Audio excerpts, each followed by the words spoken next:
and friendly relations among nations. In order to achieve this, the balance between the three elements was required. The power at the highest level was represented by the UN Security Council.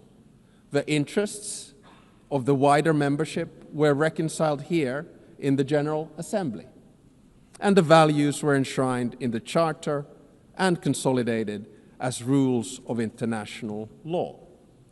Now, unfortunately today, the UN is struggling to fulfill its central promise of delivering peace and stability. We can always blame each other, but at the end of the day, it's a collective decision. Countries have increasingly taken the liberty to break the rules of international law and to use force against other people's territories and suppress other nations. The United Nations of today does not sufficiently reflect the realities of the balance of power.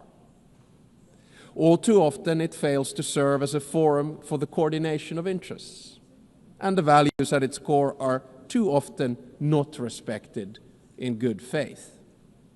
We all want to have the freedom to make choices and a possibility to influence the world around us. Today, many countries are seeking answers in multipolarity or transactionalism. If the UN fails to deliver, this trend will accelerate. So, let me sum up in the terms of the three pillars: values, interests, and power. Our values can divide us.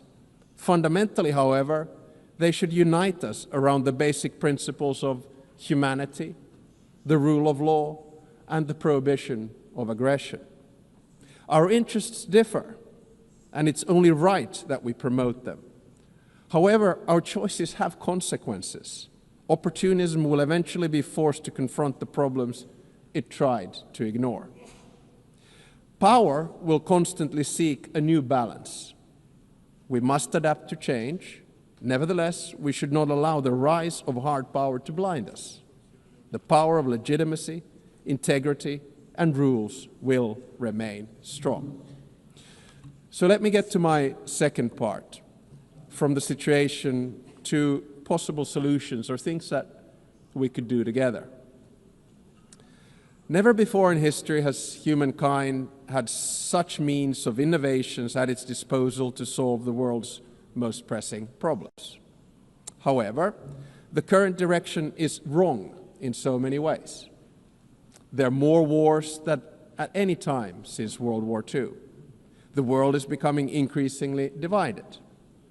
And so are our societies, and the measures to deal with climate change and sustainable development are lagging behind. In different parts of the world, we're witnessing immense civilian suffering and blatant disrespect for humanitarian principles. For me as a Finn, Russia's war of aggression in Ukraine not only reminds me of our past, but is directly linked to the security of the part of the world where I live. On the other hand, there is aggression and total disregard for civilian life, and an attempt to undermine the fundamental principles on which the international order is based. On the other hand, there's a bastion of freedom that is defending its right to exist and to make its own choices. The battle for what consequences we will draw from this aggression is not yet over. Recently, there's been serious attempts at diplomatic solutions of the war on the initiative of the United States. There are no perfect solutions to wars. At the same time, we know that any decision made in these matters will have far-reaching consequences in Ukraine and beyond. There can hardly be a stronger unifying interest among the UN's broad membership than our opposition to the wars of conquest. Aggression must not be rewarded. Accountability for the most serious international crimes must be pursued. In the Middle East, civilians in Gaza are experiencing immense suffering. The deepening humanitarian crisis has reached unbearable levels and represents a failure of the international system.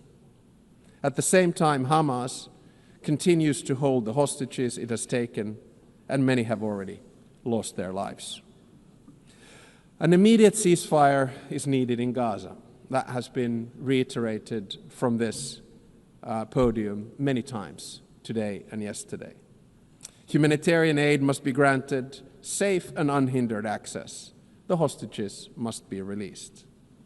I commend the efforts led by France and Saudi Arabia to advance the two-state solution.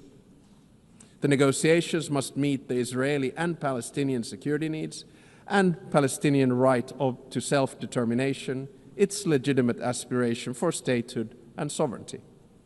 The occupation that began in 1967 must end, and all permanent status issues must be resolved. Correspondingly, the countries that have not recognized Israel must do so. At the same time, the international community must support and strengthen the Palestinian Authority for it to govern the entire Palestinian territory effectively. This is the only viable option for achieving a two-state solution. A stable Palestine will also significantly benefit the security of Israel.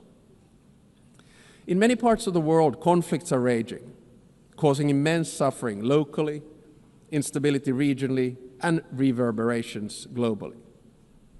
We've witnessed particularly brutal violence in Sudan, in the Democratic Republic of Congo, in Haiti, Myanmar, and Mali, among others. Civilian populations continue to face famine and displacement at a large scale. And sometimes I feel that we end up looking at conflicts only that are near to us. But I think the job of the UN is to look at all of them with equal determination. I praise all those who, in good faith, continue to work for peace despite the daunting task.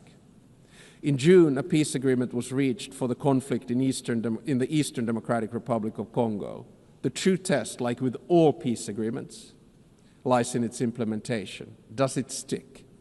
There's a humanitarian crisis of alarming proportions that compels us, all of us, to respond. Peace processes should not be transactional. They must be guided by international law.